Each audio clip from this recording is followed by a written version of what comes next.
Hello students. इस lecture में हम डिस्कस करेंगे इपोक्साइड्स के बारे में। इपोक्साइड्स क्या होते हैं? Epoxides are the cyclic ethers with a three membered ring in which oxygen is part of the ring. Ethers हम सभी को पता है, ईथर्स क्या होते हैं?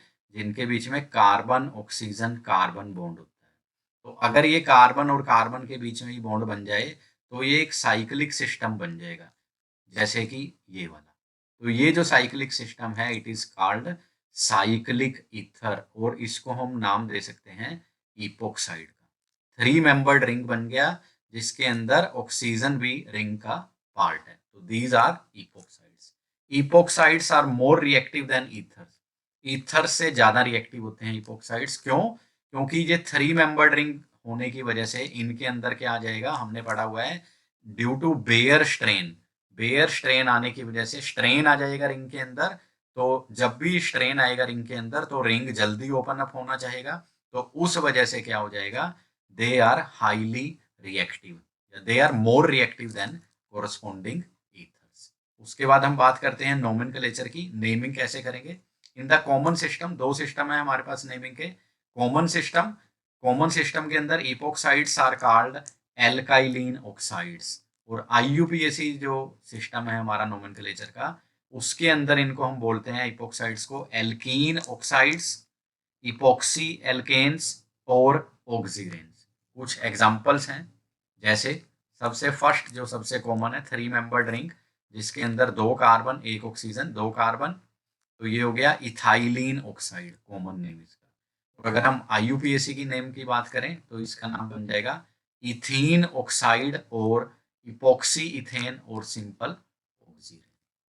नेक्स्ट एग्जांपल है जिसके पास तीन कार्बन है, लेकिन जो हमारा इपोक्साइड है वो थ्री मेंबर्ड रिंग है, वही वाला। तो तीन कार्बन है, 1 2 3, तो इसलिए हो गया propylene oxide, common name. IUPAC name में क्या हो जाएगा, प्रोपीन ऑक्साइड और 1 2 इपोक्सी प्रोपेन और मिथाइल ऑक्सीजन। नेक्स्ट है, चार कार्बन है जिसमें, लेकिन फर्स्ट सेकंड थर्ड, सेकंड और थर्ड में इपोक्साइड, ठीक है। तो चार कार्बन है, कॉमन नेम हो जाएगा हमारा ब्यूटाइलिन ऑक्साइड, और आईयूपीएसी नेम हो जाएगा 2 ब्यूटीन ऑक्साइड, ठीक है, क्योंकि सेकंड कार्बन से हमारी रिंग बन गई। या फिर 2 3 इपोक्सी ब्यूटेन और 2 3 डाई मिथाइल ऑक्सीजन।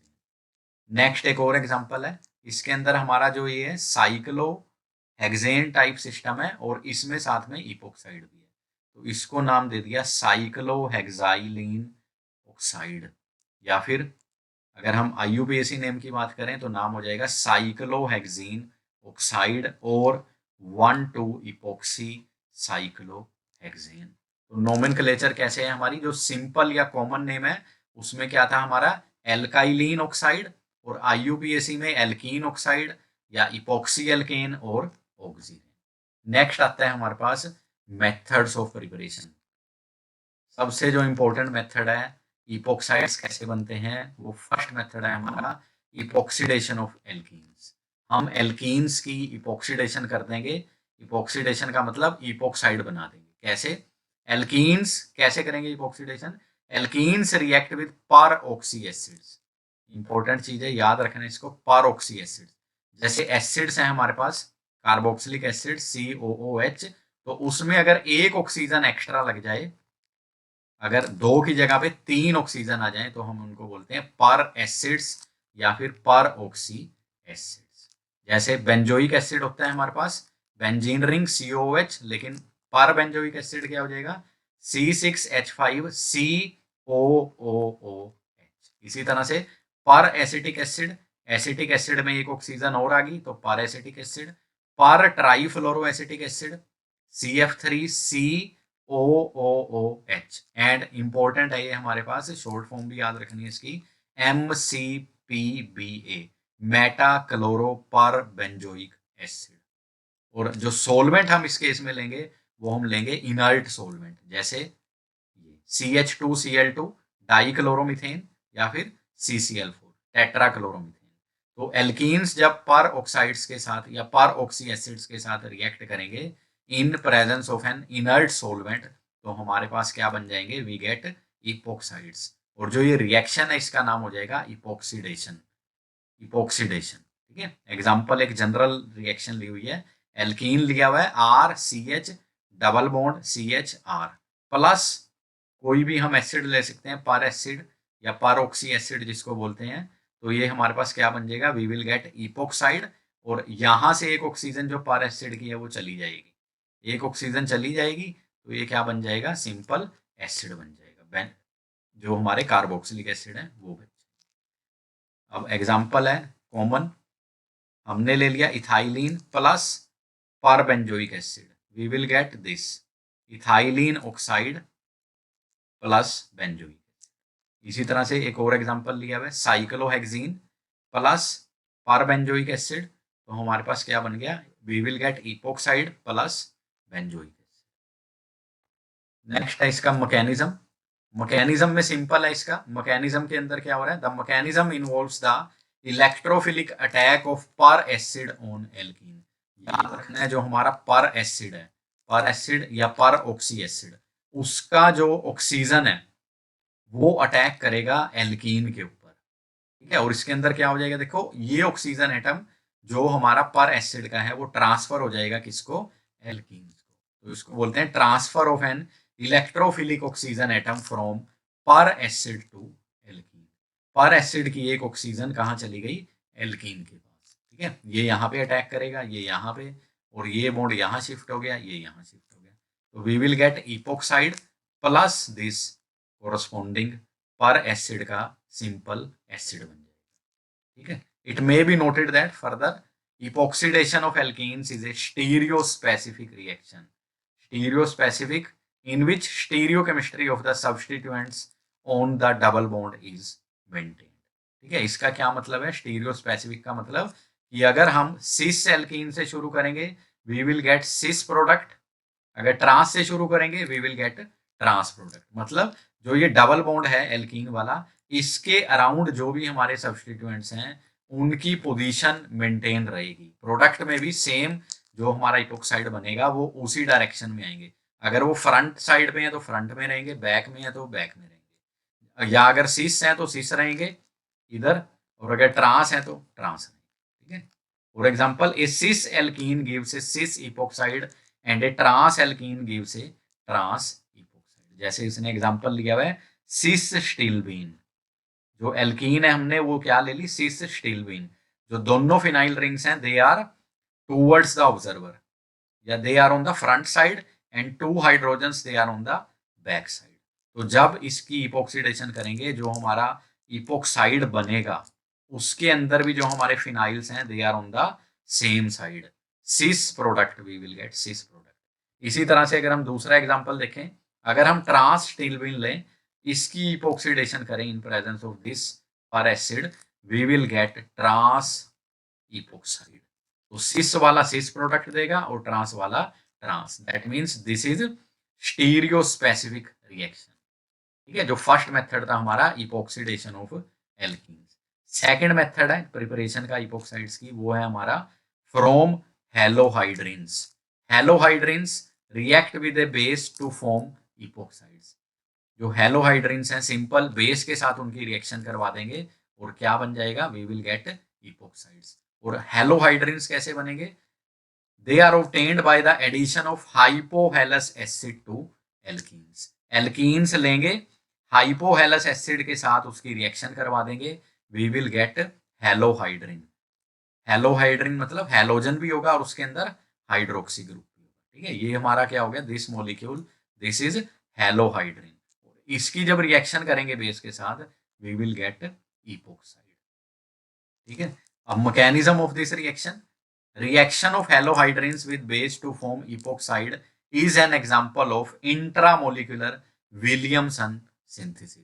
कैसे हम देखते हैं इसको, क्या इसका मैकेनिज्म होगा। फर्स्ट स्टेप के अंदर क्या होगा, जो हेलोहाइड्रिन हमारा है बेस क्या करेगा, बेस उसमें से एक हाइड्रोजन एब्स्ट्रैक्ट करेगा। Base will abstract a hydrogen from halohydrin to form an alkoxide ion. Oxygen के ऊपर नेगेटिव चार्ज आ जाएगा, इसको हम बोल लेंगे we will get alkoxide ion. और इसमें क्या होगा, देखो इंट्रामोलिकुलर अटैक होगा, ऑक्सीजन जो हमारे पास जिसके ऊपर नेगेटिव चार्ज है वो कार्बन एडजेसेंट कार्बन पे अटैक करेगी कैरिंग द हेलोजन, और इस ये हेलोजन हमारा क्या हो जाएगा, एक्सपेल हो जाएगा, मॉलिक्यूल से बाहर निकल जाएगा। In the next step the nucleophilic oxygen of alkoxide ion displaces the halogen from adjacent carbon to form the epoxide. यहाँ पे रिंग क्लोज हो जाएगा और we will get this epoxide. तो सेकंड मेथड था हमारा फ्रॉम हेलोहाइड्रिन्स। और थर्ड है जो इंडस्ट्रियल स्केल पे हम यूज करते हैं, by catalytic oxidation of ethylene. Ethylene की हम ऑक्सीडेशन कर देंगे catalytic in presence of silver, और सिल्वर एंड जो टेम्परेचर होगा हमारा वो होगा 475 to 675 kelvin. We will get this epoxide. तो these are the methods of preparation. तीन मेथड थे हमारे पास। नेक्स्ट आ जाता है हमारे पास केमिकल रिएक्शंस। इंपॉर्टेंट है ये केमिकल रिएक्शंस ऑफ इपोक्साइड्स। पहले भी हमने डिस्कस किया था कि जो इपोक्साइड्स हैं they are highly reactive. Highly reactive क्यों है? क्योंकि इनके अंदर एक हाईली स्ट्रेन्ड 3 मेंबर्ड रिंग है। ठीक है, स्ट्रेन होने की वजह से क्या हो जाएगा, रिंग ओपन अप होना चाहेगा, क्योंकि मॉलिक्यूल के अंदर स्ट्रेन है, तो इसलिए they are highly reactive. they undergo a number of ring opening reactions by a variety of nucleophilic and electrophilic reagents under mild conditions। Normal conditions के अंदर भी किसी भी न्यूक्लियोफाइल या इलेक्ट्रोफाइल की प्रेजेंस में रिंग ओपन हो सकता है इपोक्साइड्स का। फर्स्ट हम डिस्कस करेंगे एसिड कैटलाइज्ड रिंग ओपनिंग। मतलब अगर हम एसिड की प्रेजेंस में रिंग ओपन करेंगे तो क्या होगा। ठीक है, तो epoxides undergo hydrolysis in presence of dilute mineral acids at room temperature to give 1,2 diols। 1,2 diols, diols मतलब दो एल्कोहलिक ग्रुप एडजेसेंट पोजीशन पे लग जाएंगे। 1,2 का मतलब साथ वाली। ठीक है, तो रिएक्शन कैसे होगा, इपोक्साइड प्लस वाटर हाइड्रोलिसिस कर दिया in presence of acid, we will get this diol, 1,2 diol. ठीक है, या इनको बोलते हैं हम ग्लाइकोल्स, डायोल्स। जैसे एग्जांपल लिया हुआ है स्पेसिफिक, यहाँ पे तो हमने कुछ भी ले सकते हैं इसको, R R R dash R dash. यहाँ पे स्पेसिफिक एग्जांपल लिया हुआ है this epoxide plus water, we will get this ethylene diol. ठीक है, दो diols, two hydroxy molecules, hydroxy OH उसके साथ लगे। सेकंड है, सेकंड एग्जांपल है acid catalysed ring opening with alcohols. पहले हमने किया था hydrolysis in presence of acid, अब हम कर रहे हैं ring opening with alcohols, alcohols के साथ इन प्रेजेंस ऑफ एसिड। तो क्या हो जाएगा, देखो we will get these this type of species, CH3 CH2O CH2 CH2OH। जो ये एल्कोहल का ये पार्ट है ये हमारा इधर अटैक करेगा। ठीक है, ये इसके साथ अटैच हो जाएगा और यहां से हमारी क्या हो जाएगी, रिंग ओपनिंग हो जाएगी। नेक्स्ट आ रहा है ring opening with halogen acids. एक तरफ H लग जाएगा और एक तरफ Br लग जाएगा, सिंपल। तो we will get this type of species. ठीक है, अब आ जाता है इसका mechanism, mechanism of acid catalysed ring opening. जब भी एसिड होगा तो that means there is formation of positive charge species, positively charge species. तो सबसे पहले क्या होगा, देखो जो ऑक्सीजन एटम है इसके अंदर इपोक्साइड के अंदर, वो इन presence of acid it will get protonated, वो प्रोटोनेशन हो जाएगी उसकी, तो ऑक्सीजन के ऊपर क्या आ जाएगा, पॉजिटिव चार्ज। ठीक है, तो फर्स्ट स्टेप हो जाएगा protonation of epoxide. Second step में क्या होगा, जो ये हमारा प्रोटोनेटेड इपोक्साइड है तो इसके ऊपर अटैक करेगा जो भी हमारी स्पीशीज प्रेजेंट है, अगर वाटर है या अल्कोहल है या हेलोजन एसिड है, जो भी हमारी स्पीशीज है वो अटैक करेगी कार्बन पे और ये यहाँ से रिंग ओपन हो। ठीक है, protonated epoxide then undergoes nucleophilic attack SN2 by water to cause ring opening by breaking carbon oxygen bond. Nucleophilic attack हो जाएगा कार्बन के ऊपर। ठीक है, और हमारा ये रिंग ओपन हो जाएगा इस तरह से। And then there is loss of proton to form this product. We will get 1,2 diols. Adjacent position पे OH ग्रुप्स आ जाएंगे। नेक्स्ट आ जाता है हमारा बेस। अभी तक हमने डिस्कस किया था acid catalysed ring opening, acid की प्रेजेंस में। अब हम कर रहे हैं discuss base catalysed. Same reaction होगा, बेस की प्रेजेंस में भी क्या हो जाएगा, epoxides undergo hydrolysis in presence of base to give 1,2 diols. Acids में भी 1,2 डायोल्स बनेंगे और बेस की प्रेजेंस में भी क्या बनेंगे, 1,2 डायोल्स। Same reaction. इसी तरह से सेकंड रिएक्शन है base catalysed ring opening with ammonia. Ring open होगा तो उसी तरह से एक H इधर और NH2 इधर लग जाएगा। We will get this type of species amino alcohols. ठीक है, इस तरह से लिख लो इसको NH2H, तो एक H इधर यहां से बॉन्ड ब्रेक कर दो, ये यहां से, तो OH एक O के साथ H आ जाएगा और इधर क्या आ जाएगा, NH2। नेक्स्ट आ जाता है mechanism of base catalysed ring opening. Acid catalyst में हमने याद रखना है फर्स्ट स्टेप क्या था, प्रोटोनेशन। ऑक्सीजन के ऊपर हमारा क्या हो गया था, पॉजिटिव चार्ज। लेकिन यहाँ पे क्या होगा, क्योंकि हमारा ऑक्सीजन पहले से ही है इपोक्साइड में, ऑक्सीजन क्या होता है, oxygen is more electronegative than carbon, तो इसकी वजह से ऑक्सीजन के ऊपर डेल्टा नेगेटिव चार्ज, कार्बन के ऊपर डेल्टा पॉजिटिव। तो जो हमारा OH है, बेस है, जो हमारा बेस में से OH नेगेटिव, तो वो अटैक करेगा किसके ऊपर, कार्बन के ऊपर। ठीक है, क्योंकि कार्बन के ऊपर क्या है, पार्शियल पॉजिटिव चार्ज। तो क्या हो जाएगा, क्या लिखा हुआ है देखो, due to higher electronegativity of oxygen than carbon, the carbon atom of epoxide carries a partial positive charge and undergoes attack by nucleophiles. nucleophiles nucleus loving species, जिन पे नेगेटिव चार्ज होगा वो इसको अटैक करेंगी और ये हमारा रिंग ओपन हो जाएगा, इसके ऊपर नेगेटिव चार्ज आ जाएगा। और ये फिर क्या करेंगे, जो सोलवेंट होगा, जो भी होगा, वाटर है इस केस में, तो वहां से H को ले लेंगे और क्या बन जाएंगे, 1,2 डायोल्स। ठीक है, SN2 मैनर में बैक साइड अटैक होगा, जहां पे ये ऑक्सीजन प्रेजेंट है उसके दूसरी तरफ। नेक्स्ट हमारे पास आ जाता है ओरिएंटेशन ऑफ रिंग ओपनिंग। अभी हमने डिस्कस करा है रिंग ओपनिंग, बोथ अगर एसिड या फिर बेस कैटलाइज्ड है, दोनों के अंदर हमें क्या मिल रहा है, प्रोडक्ट मिल रहा है 1,2 डायोल्स। अब हमने देखना है ओरिएंटेशन कि जो रिंग हमारा ओपन हो रहा है, डायोल्स वो किस तरह के बन रहे हैं, whether we are getting cis diols, cis मतलब कि दोनों OH एक ही साइड पे हैं, या फिर हमें मिल रहे हैं ट्रांस डायोल्स। ठीक है, तो इसके केस में याद रखना है, दोनों केस में एसिड और बेस कैटलाइट में we will get anti addition, मतलब हमें हमेशा ही ट्रांस डायोल्स मिलेंगे। ठीक है, the ring opening of epoxides lead to the formation of products corresponding to anti addition to CC double bond. क्यों हो रहा है ऐसा, this is because both acid and base catalyzed ring opening reactions they occur by SN2 mechanism। SN2 मतलब back side होगा, back side attack मतलब जहां पे हमारा ऑक्सीजन प्रेजेंट है इपोक्साइड में, अगर वो इस साइड पे प्रेजेंट है तो हमारा जो अटैक हो रहा है वो दूसरी तरफ से। ठीक है, thereby resulting in formation of trans product. जैसे ये एग्जांपल लिया हुआ, एक कोई भी इपोक्साइड ले सकते हो, सिंपल इपोक्साइड अगर इस तरह से ले लें तो क्या हो जाएगा, जो हमारा अटैक होगा इलेक्ट्रोफाइल का या न्यूक्लियोफाइल का, वो किस डायरेक्शन से होगा, अपोजिट टू दिस ऑक्सीजन। ठीक है, तो रिंग ओपनिंग हमारी एक, क्योंकि एक हमारा इधर जुड़ रहा है तो दूसरा OH हमारा दूसरी तरफ आएगा, तो we will get in whether acidic condition और basic, we will get trans product. ठीक है, हमें हमेशा ही ट्रांस डायोल्स मिलेंगे, तो इसको हमने बोल दिया एंटी एडिशन।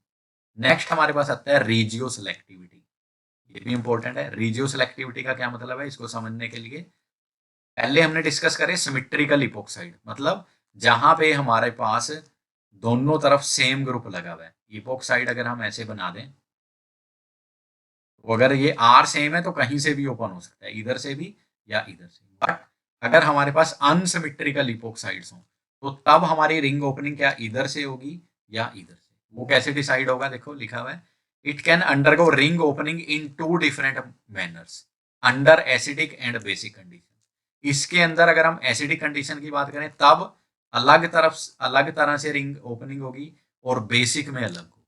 ठीक है, दोनों कंडीशंस में हमें डिफरेंट प्रोडक्ट्स मिलेंगे। और याद रखना है, in acidic medium nucleophile gets link to more substituted carbon. Acidic medium में जब भी हमारा न्यूक्लियोफाइल जुड़ेगा वो मोर सब्स्टिट्यूटेड कार्बन पे जुड़ेगा। दैट मीन्स जहां पे ज्यादा क्राउडिंग है वहां पे। Whereas in basic medium nucleophile is attached to the less substituted carbon। less substituted पे बेसिक मीडियम में लेस सब्सटीट्यूटेड पे होगा। ठीक है, जैसे पहला एग्जांपल लिया हुआ है, एसिडिक मीडियम है तो मोर सब्सटीट्यूटेड ये वाला है, तो न्यूक्लियोफाइल यहाँ पे जुड़ गया इसके साथ। सेकंड केस में सेम हमने लिया हुआ है लेकिन मीडियम हमने चेंज कर दिया बेसिक, तो हमारा न्यूक्लियोफाइल कहाँ पे अटैच हो गया, it get attach to the less substituted carbon. ठीक है, अब इसका रीजन क्या है वो नेक्स्ट उसमें डिस्कस करेंगे। रीजन क्या है, देखो, इन एसिडिक मीडियम, एसिडिक मीडियम में हमें याद है जब भी हम इपोक्सीडेशन का मैकेनिज्म हमने देखा था रिंग ओपनिंग का, उसके अंदर क्या हो रहा था, first step is the protonation. उसमें क्या हो रहा था, पहले स्टेप में जो ऑक्सीजन है ये वाला, ये क्या हो रहा था, ये प्रोटॉन ले रहा था एसिड से और it will get protonated, we will get protonated epoxide, protonation. तो इसकी वजह से क्या हो रहा है, because of electron releasing groups linked to more substituted carbon. अब जो कार्बन है मोर सब्सटीट्यूटेड, उस पे जो ये ग्रुप्स लगे हुए हैं they are electron releasing groups, electron donating groups. तो इसकी वजह से क्या हो जाएगा, जो पॉजिटिवली चार्ज ऑक्सीजन है it attracts the electron pair of the bond to a greater extent. ये ज्यादा उसको अपनी तरफ खींचेगा ऑक्सीजन, क्योंकि इसके ऊपर पॉजिटिव चार्ज हो गया। और इस वजह से क्या हो जाएगा, ये जो बॉन्ड है हमारा carbon oxygen bond, it will become weaker. It results in the weakening of more substituted CO bond. तो ये बॉन्ड क्या हो जाएगा, वीक हो जाएगा। वीक है that means this can be easily ब्रेकन। तो जो न्यूक्लियोफाइल है हमारा वो अटैक करेगा किसको, मोर सब्सटीट्यूटेड कार्बन को। Hence ring opening takes place preferably at more substituted CO bond, and thus the product has nucleophile attached to more substituted carbon. This is the case of acid, acidic medium। ठीक है, acid की presence में हमारा, क्योंकि protonation होने की वजह से ये बॉन्ड क्या हो जाएगा, वीक हो जाएगा, तो न्यूक्लियोफाइल यहाँ पे अटैक। लेकिन अगर हम बेसिक कंडीशन की बात करें, बेस में हमारे पास प्रोटोनेशन नहीं हो रही, लेकिन उसके अंदर हमारा कौन सा मैकेनिज्म है, हमने पढ़ा था SN2, दोनों में SN2 है, बट वहां पे प्रोटोनेशन हो रही थी एसिड में, इसलिए मोर सब्सटीट्यूटेड पे अटैक हो रहा था। लेकिन यहाँ पे सिंपल SN2 मैकेनिज्म है, तो क्या होगा, जहां पे क्राउडिंग कम होगी न्यूक्लियोफाइल वहां अटैक। ठीक है, क्योंकि इसके अंदर हमारा बॉन्ड ब्रेकिंग नहीं हो रही। ठीक है, बॉन्ड ब्रेक तो हो रहा है बट प्रोटोनेशन नहीं हो रही।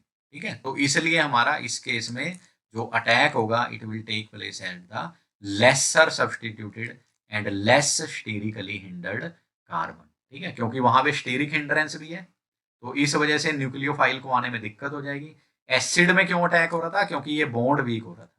ठीक है, यहाँ पे ये दोनों बॉन्ड की सेम स्ट्रेंथ है बट क्राउडिंग यहाँ पे कम है, इसलिए न्यूक्लियोफाइल यहाँ attack. The less sterically hindered carbon undergoes SN2 attack. तो इसलिए हमारा एसिड के केस में मोर सब्सटीट्यूटेड पे अटैक हो रहा है, मोर सब्सटीट्यूटेड अटैक, और बेस के केस में attack on less substituted carbon. ठीक है, तो याद रखना है ये रीजियो सेलेक्टिव। लास्ट आ जाता है हमारा reduction with lithium aluminium hydride. Epoxide की जब हम रिडक्शन करेंगे लिथियम एल्यूमिनियम हाइड्राइड से, तो क्या बन जाएंगे, वी विल गेट एल्कोहल्स। ठीक है, और बीच में ये स्पीशीज बनेगी। ठीक है, यहाँ पे 4 आएगा, 4 दिस मोलिक्यूल्स जो इपोक्साइड से आएंगे, साथ में लिथियम प्लस जब उसको हाइड्रोलिसिस करेंगे we will get 4 molecules of this ethanol plus this lithium aluminum oxide. So this is all about the epoxides.